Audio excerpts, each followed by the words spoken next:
Hello, and welcome to Friday Film Review for June 2021. I'm Chris Bell from the Smithtown Library.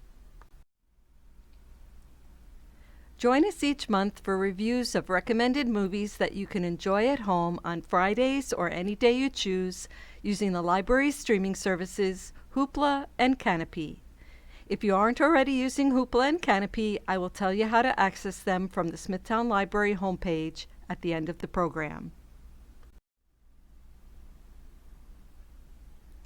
The first movie this month is Miss Juneteenth, which was released in 2020. After doing some acting, writing, and producing in short films, Channing Godfrey Peoples won several awards for Best Directorial Debut for this, her first feature film. Miss Juneteenth was an official selection at the Sundance Film Festival and the South by Southwest Film Festival, where it won the award for Best Texan Film. Overall, the movie received 34 nominations and 9 wins at film festivals in categories including Best Picture, Outstanding Ensemble, and Best Actress for Nicole Beharie, who earned wins from the Hollywood Critics Association and the Gotham Awards.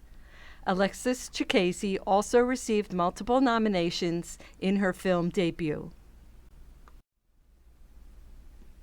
A former beauty queen and single mom prepares her teenage daughter for the Miss Juneteenth pageant.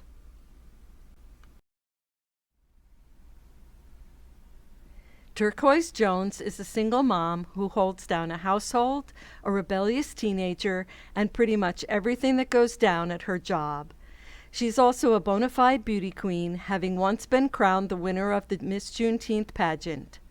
Life didn't turn out as beautifully as the title promised, but Turquoise, determined to right her wrongs, is cultivating her daughter Kai to also become Miss Juneteenth, even if Kai wants something else. Juneteenth, also known as Freedom Day or Liberation Day, is celebrated on June 19th to commemorate the day in 1865 when the Emancipation Proclamation was read in Galveston, Texas, more than 2 years after it was issued by President Abraham Lincoln, announcing that all slaves in the state were free. Local Miss Juneteenth pageants are held across the country each year, and the first national Miss Juneteenth pageant was held in Memphis, Tennessee in October of 2020.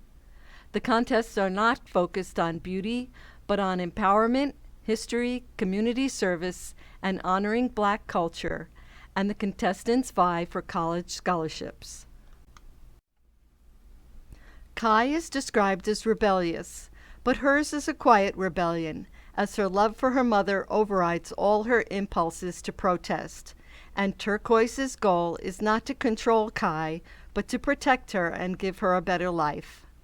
The hard realities, as well as the dreams of these two characters, are brought to life by the two actresses, who also make the affection between mother and daughter shine through every scene.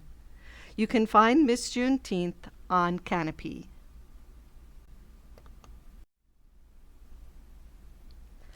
The next movie is Save Yourselves, which premiered at the 2020 Sundance Film Festival and was released in October of 2020. Directors Alex Houston Fisher and Eleanor Wilson also wrote the screenplay. The movie stars Sunita Mani, who has many TV credits, most recently the series No Activity, and John Reynolds, who has also worked mainly in television, including the series Search Party and Stranger Things. A young couple heads to an upstate cabin to unplug from their phones and reconnect with each other. Jack and Sue are a hip Brooklyn couple who, like many of their friends, find themselves dependent on technology and unable to put down their phones. Fearing their mindless scrolling may impact their connection with each other, they seize the chance to head to an isolated cabin in the woods, vowing to disconnect from the outside world for a week. Sheltered from texts and push notifications, they are blissfully unaware that the planet is under attack. As strange events unfold, the couple must find a way back to civilization, or at least what's left of it. This sci-fi comedy pokes gentle fun at the modern mindset and lifestyle of the two main characters, and I found myself laughing out loud on numerous occasions. And not to give anything away, but let me just say that after watching this movie, I doubt you will ever want a poof-style ottoman in your home. You can watch Save Yourselves on Canopy. Harry and Snowman is a 2015 documentary with a local connection. Documentary filmmaker Ron Davis wrote, directed, and produced the film about Harry DeLayer, who was a St. James resident and taught at the Knox School, and his beloved horse Snowman. The movie features archival footage and photos as well as present-day interviews with Harry, his children, and former students from the Knox School. Harry DeLayer rescues a plow horse from slaughter, and both their lives are changed forever. Harry and Snowman is the Cinderella story of Dutch immigrant Harry DeLayer and his friendship with Snowman, an Amish plow horse he bought for $80 off a truck bound for the glue factory. Within 2 years, they would win the Triple Crown of show jumping, beating the nation's most elite competitors and traveling the world as media darlings and fan favorites. In the 1950s, horse shows were a big part of high society life. The Madison Square Garden show was a major social event for the rich and famous, from movie stars to politicians. In addition to their fairy tale career, the movie also tells the story of Harry's life as a boy in Holland at the beginning of World War II, and Snowman's life not just as a show horse, but as a member of the family who was enlisted by Harry's 8 children for activities including sleigh rides and diving board duty. Harry's daughter believes that Snowman would do anything for Harry because he knew he had saved him, and the bond between the two of them was truly amazing. Harry and Snowman is available on Hoopla. The next movie is A Crooked Somebody, which was released in 2017. The film is the second feature directed by Trevor White, who works primarily as a producer. Rich Sommer, who stars as Michael, has a mix of film and TV credits, but is best known for playing Harry Crane on Mad Men. Clifton Collins Jr. also has a long list of credits, including the movie Once Upon a Time in Hollywood and the TV series Westworld. Joanne Froggatt is best known for Downton Abbey, and Michael's parents are played by Amy Madigan and Ed Harris, who are also married in real life.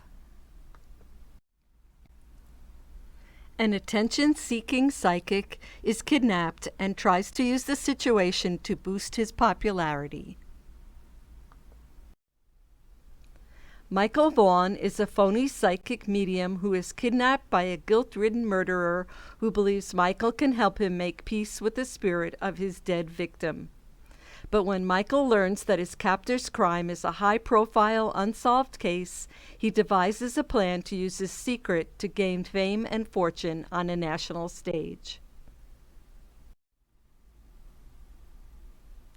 The movie's title comes from a comment from Michael's dad that it is better to be an honest nobody than a crooked somebody. This is a unique film with an original storyline and unexpected twists. You can find A Crooked Somebody on Hoopla and Canopy.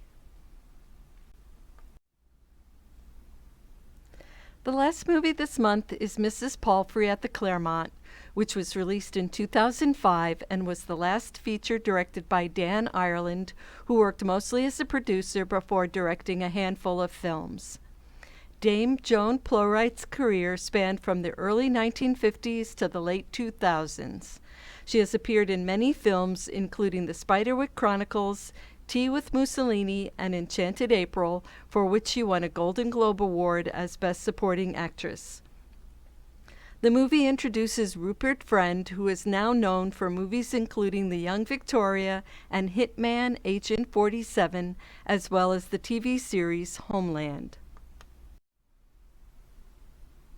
a genteel widow moves to London to start her life anew at the dowdy Claremont Hotel, which is not quite the picture of loveliness it was in the brochure. When she meets a young aspiring writer, she learns that real family ties can be chosen rather than inherited. After the death of her husband, Mrs. Palfrey moves to London with the hope of gaining her independence and seeing her grandson. While she is staying at the residential hotel for senior citizens and all but abandoned by her family, she meets writer Ludovic Mayer when she trips and falls on the street in front of his home. An unlikely friendship flourishes between them, bolstered by the fact that the residents are under the impression that Ludovic is Mrs. Palfrey's estranged grandson. This is another one of my favorite films. Joan Plowright and Rupert Friend make the unlikely scenario of a friendship between a young man and an elderly woman not only entirely believable, but so moving it still makes me cry every time I watch it. If you are in the mood for a movie about a lovely friendship, you can watch Mrs. Palfrey at the Claremont on Hoopla. If you need to download Hoopla and Canopy, go to the library's website at www.smithlib.org, click on Digital Library, and then select Movies and TV. There are links for the Hoopla and Canopy apps, as well as printable instructions and video tutorials. And of course, if you need further assistance, please call us at 631-360-2480, and we will be happy to help you. Thank you for joining me today. And don't miss July's Friday Film Review program, which will be available starting on July 2nd. Please continue to visit the library's website at www.smithlib.org for more programs and resources.